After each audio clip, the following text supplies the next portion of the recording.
Tuesday was a Liberty Day celebration in honor of David Hamilton Jackson.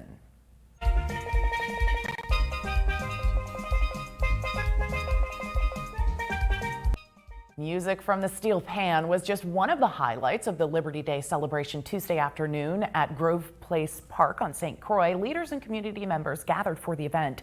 Jackson, of course, is remembered each year on David Hamilton Jackson Day, a Virgin Islands public holiday since 1981. The holiday is every November 1st and is also called Liberty Day as a celebration of free press in the islands, which Jackson himself designated in 1915 when he published the first free press newspaper in St. Croix, the Herald. Jackson was a labor activist and an advocate of free press and played a key role in St. Croix's labor rights movements in the early 1900s, when the island was part of the Danish West Indies. He started the first free press newspaper, sought better conditions for the black working class in the islands, was influential in gaining local support for the sale of the islands from Denmark to the United States, and played a strong role in the development of the U.S. Virgin Islands. And we're going to hear from speakers at Tuesday's ceremony a little bit later this week here on USVI News. On St. Thomas, a heads up for drivers about parking regulations now in effect on Vendors Road near Emancipation Garden.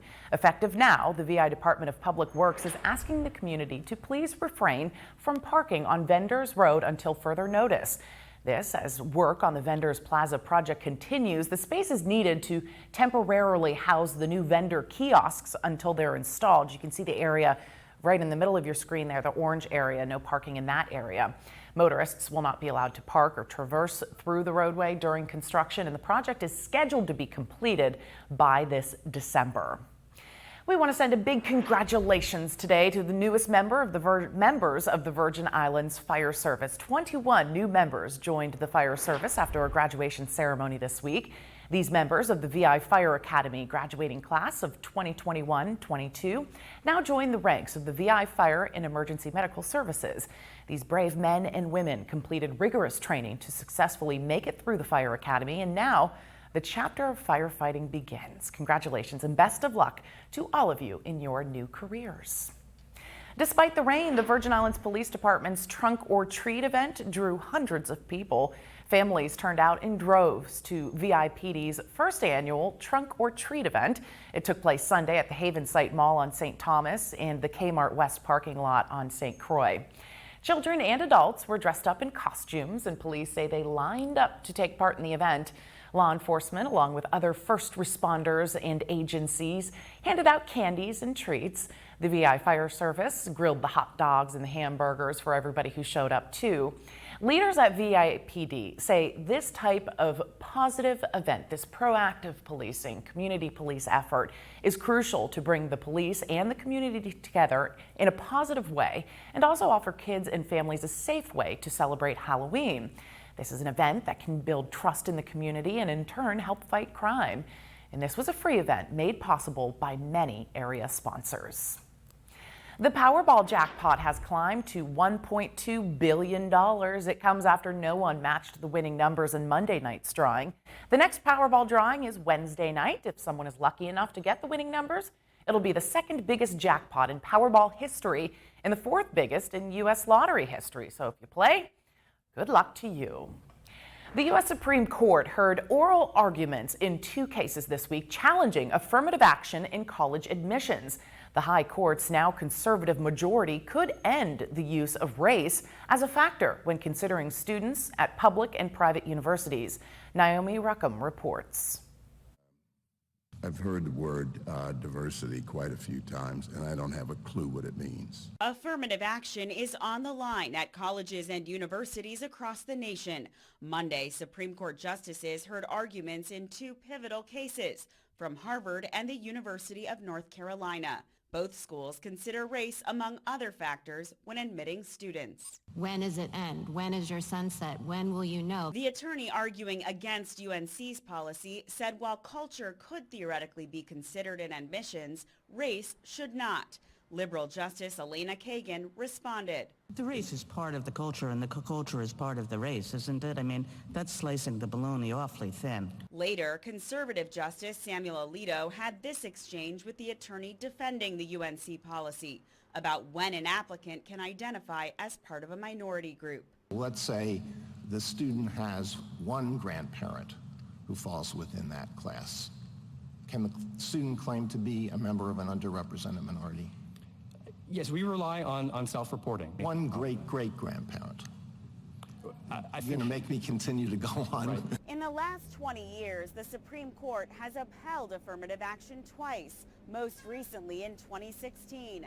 But the court's new solidly conservative majority could lead to a new ruling. It's overwhelmingly likely / certain that the Supreme Court is going to end race-based affirmative action, as certain as it was that they were going to reverse Roe v. Wade. Newly appointed Justice Ketanji Brown Jackson, the first black woman to serve on the court, emphasized race was just one factor. When you give your race, you're not getting any special points. It's being treated just on par with other factors in the system. The Supreme Court is expected to make a decision next spring. Currently, 9 states already prohibit any consideration of race in admissions to public colleges and universities, and Justice Jackson will sit out on the Harvard case because she was recently a member of the school's advisory governing board. Delta Airlines pilots could be going on strike soon. In an Airline Pilots Association union vote, 99% of Delta pilots authorized a strike to get a new contract. The pilots say they are working with an outdated contract, and they've been doing so from 2016. The union says negotiations have been on and off for more than 3 years now. If there is a strike, it would not happen until after the Thanksgiving travel surge. Delta says negotiations have been progressing. Airline officials say they are confident the company can reach an agreement with the pilots. Pfizer is working on an RSV vaccine for newborns and now say it has enough data to seek approval from the FDA. The company says it'll submit its findings by the end of this year. RSV, as we've been reporting, is a common respiratory virus that typically causes mild cold-like symptoms, but it can be dangerous for older adults and infants. Pfizer's vaccine would be administered to pregnant women who then would produce antibodies that are passed on to their newborn. If approved by the FDA, it would be the first vaccine for RSV. In your Hollywood Minute today, big music and movie news and a record-setting album and a supersized sequel. Here's David Daniel with today's Hollywood Minute.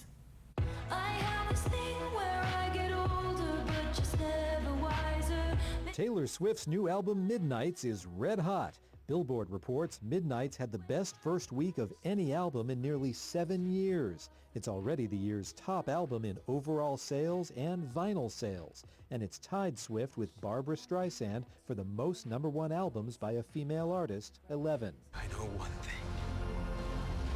Wherever we go, this family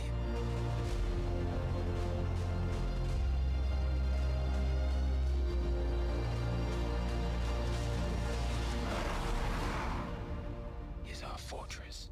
It's been a long wait for the follow-up to Avatar, 13 years, and perhaps fittingly, the sequel will be a long movie.